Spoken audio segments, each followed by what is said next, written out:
सम्मेलन के लिए है। 1920 से 1935 के बीच सबसे बड़ी चिंता क्या चलती थी, सबसे बड़ी बात क्या होती थी कि भारत में क्या सेंट्रल गवर्नमेंट होनी चाहिए कि नहीं होनी चाहिए। ये एक बहुत बड़ा प्रश्न था जिसपे इतनी सारी बात होती थी कि भारत में एक सेंट्रल गवर्नमेंट होनी चाहिए कि नहीं होनी चाहिए। कई लोगों को ये लगता था कि सेंट्रल गवर्नमेंट की आवश्यकता ही नहीं है, क्योंकि Hindu majority central government Muslim majority provincial governments के लिए अच्छी नहीं रहेगी।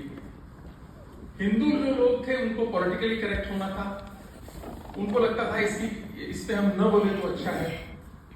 और उस समय डॉक्टर बी आर अम्बेडकर ने खुलकर अपनी बात रखी और कहा कि अगर इस देश को आगे चलाना है, बनाना है, बढ़ाना है तो एक सेंट्रल गवर्नमेंट स्ट्रांग होनी चाहिए।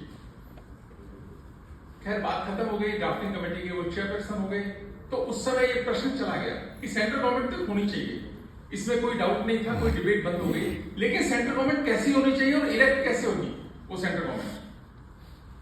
तो जो सबसे बड़ा जो एक विचार चल रहा था कि पहले गांवों में चुनाव हो और गांवों के सरपंच चुने जाएं, वो लोग मिलकर वोट करके प्रोविंशियल गवर्नमेंट बनाएं और वहां से वोट होकर एक सेंट्रल गवर्नमेंट बने, यानी इनडायरेक्ट इलेक्शन हो सेंट्रल गवर्नमेंट के लिए और स्टेट गवर्नमेंट्स के लिए, ग्राम आधारित व्यवस्था इसको कह सकते हैं।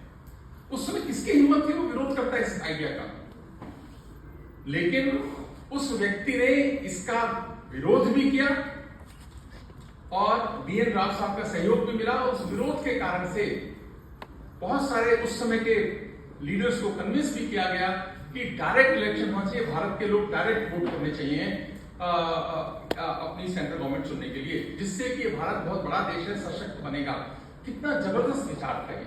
और आज यदि भारत ताकतवर हो रहा है और प्रधानमंत्री संकल्प ले रहे हैं कि विकसित राष्ट्र बनेगा, अगर सेंट्रल गवर्नमेंट मजबूत ही न होती तो कैसे होता, पहली बात। और दूसरी बात यह कि पहले तो यही विचार था कि सेंट्रल गवर्नमेंट की आवश्यकता क्या है, क्योंकि भारत में पहले सेंट्रल इंस्टीट्यूशन की कोई जगह ही नहीं थी।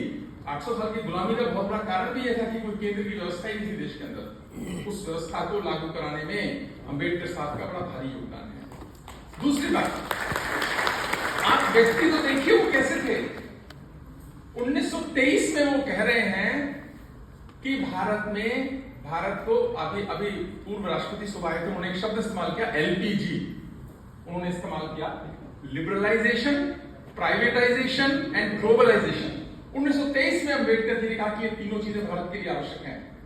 ऐसे समय में जो समाजवाद की बात थी, भारत आजादी हुई, मैं मानता हूं कि अम्बेडकर अगर पहले फाइनेंस मिनिस्टर होते देश के तो ये गरीबी देश से बहुत पहले दूर हो गए।